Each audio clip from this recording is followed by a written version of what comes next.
Hello everyone, welcome to Susi channel. అందరూ ఎలా ఉన్నారు? నేనైతే బాగున్నాను. మీరు ఎలా ఉన్నారో నాకైతే కామెంట్లో చెప్పండి.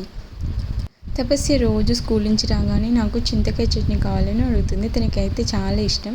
అందుకని ఈరోజు నేను చింతకాయ చట్నీ చేస్తాను అనమాట. ఇంగువ వేసి నూనెలో తర్వాత పెట్టేసుకుంటే చాలా బాగుంటుంది. ఇలా వేయించిన పల్లీలు, పెరుగు, చింతకాయ చట్నీ వేసి మిక్సీ పట్టేసి చల్లారిన తర్వాత ఈ ఆయిల్లో వేసేసుకొని సన్నగా తరిగిన ఉల్లిపాయలు వేసి కలిపేసుకుంటే ఈ చింతకాయ చట్నీకి ఇంకా వేరే కాంబినేషన్ ఏం అవసరం లేదు, అంత బాగుంటుంది. తపస్సుకి అయితే చాలా ఇష్టం, రోజు అడుగుతుంది నన్ను చేయమని. సో అందుకనే తన కోసం చేశాను. ఇంకా తనైతే స్కూల్ నుంచి రాగానే ఇలా బాక్స్ని అయితే ఓపెన్ చేసేస్తుంది. తన బర్త్డే కోసం చాక్లెట్స్ ఆర్డర్ చేసింది. సో దానికోసమని స్కూల్ నుంచి రాగానే ఇలా అయితే ఓపెన్ చేసేసింది. అన్ని చాక్లెట్స్ అన్నీ తీసి పెట్టుకుంటుంది అనమాట. తపస్యకి చాక్లెట్స్ అంటే ఎంత ఇష్టమో.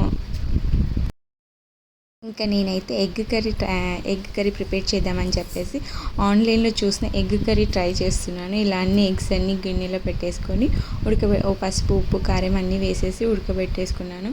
ఈ ఎగ్ కర్రీ చేయడం ఏమో కానీ నేనైతే గిన్నెకైతే ఆయిల్ పట్టేయలేదు. మొత్తం ఇదంతా గిన్నె అంతా చాలా అతుక్కుపోయింది అసలు ఎగ్ అంతా. ఇలా వాటర్ పోసేసి వాటర్లో ఉడికించాను అనమాట. ఎగ్ ఉడికే లోపల దీనికైతే తర్వాత పెట్టేసుకుంటున్నాను.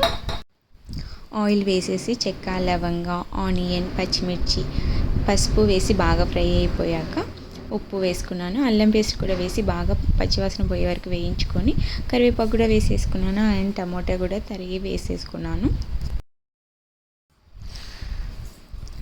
ఇలా అన్నీ ఫ్రై అయిపోయాక ఉడికించిన ఎగ్ని కట్ చేసుకొని ఇందులో వేసేసుకున్న ధనియాల పొడి, కొత్తిమీర వేసేసి ఫైనల్గా కర్రీ అయితే రెడీ చేసేసుకున్నాను అనమాట.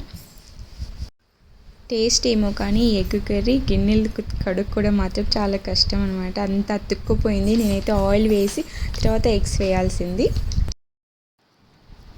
ఇలా ఎగ్ కర్రీ అయితే చేశాను కానీ ఈ హిట్టా ఫ్లాప్ ఏదో ఏం అస్సలు అర్థం కాలేదు. ఏదో వచ్చింది అంతే. ఇంకా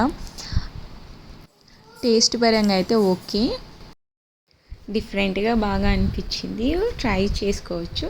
కానీ మరి వీడియోలో చూసినంత ఇదిగా అయితే ఏమి నాకు అనిపించలేదు. ఓకే, నార్మల్గా బాగానే ఉంది. ఇలా ఒక కొత్త కర్రీ అయితే ట్రై చేశాను. ఇంకా టుమారో తపస్య బర్త్డే కాబట్టి నైట్ ఏమైనా తనకి సర్ప్రైజ్ చేద్దాం అనుకున్నాము. చిన్న కేక్ అయితే తెప్పించుకొని తన కోసం నైట్ 12కి లేపేసి తనని ఇలా కేక్ అయితే కట్ చేయించుకున్నాము. తనైతే చాలా హ్యాపీగా ఫీల్ అయింది. తన్వికకి ఫీవర్ ఉన్నందుకు తనకి బర్త్డే ఎక్కువ సెలబ్రేట్ చేయకూడదు అనుకున్నాము. సో ఇంకా తను మార్నింగ్ అయితే స్కూల్కి అయితే రెడీ అయిపోయింది. చాక్లెట్స్ అన్నీ పెట్టేసుకుంది వాళ్ళ ఫ్రెండ్స్కి ఇవ్వడం కోసం, అండ్ మ్యామ్ వాళ్ళకి ఇవ్వడానికి కూడా అన్నీ పెట్టేసుకొని రెడీ అయిపోయింది. ఇంక ఇలా ఫొటోస్ దిగేసి తన్వికకి అయితే బాగా ఫుల్ ఫీవర్ ఉండింది కాబట్టి తను ఏం చేయలేదు, తను ఎక్కువ ఎంజాయ్ చేయలేకపోయింది. తను ఇంకా తపస్య అయితే స్కూల్ రెడీ అయిపోయింది. ఈ లోపు తన్విక కూడా లేసేసింది. తపస్యని చూసేసి తనతో పాటు స్కూల్ బస్ దాకా డ్రాప్ చేయడానికి అయితే ఇద్దరు వెళ్ళిపోయారు. ఇంకా ఈవినింగ్ వచ్చాక ఇంకా కేక్ అయితే ఏం కట్ చేయలేదు. జస్ట్ ఇలా ఇద్దరు కలిసి శివాలయంకి వెళ్ళేసి ఇలా పూజ అయితే చేసేసుకున్నారు. తపస్యకి అయితే బాగా పూజలు చేయడం ఇష్టం, తన్వికకు కూడా చాలా ఇష్టం. ఇద్దరు ఇంట్లో కూడా బాగా చేసుకుంటుంటారు. ఇలా దేవాలయంకి వెళ్ళేసి మంచిగా అక్క చెల్లెలు అయితే దేవునికి మొక్కుకొని వచ్చారనమాట. ఇలా తపస్య బర్త్డే అయితే సెలబ్రేట్ చేసుకున్నాము.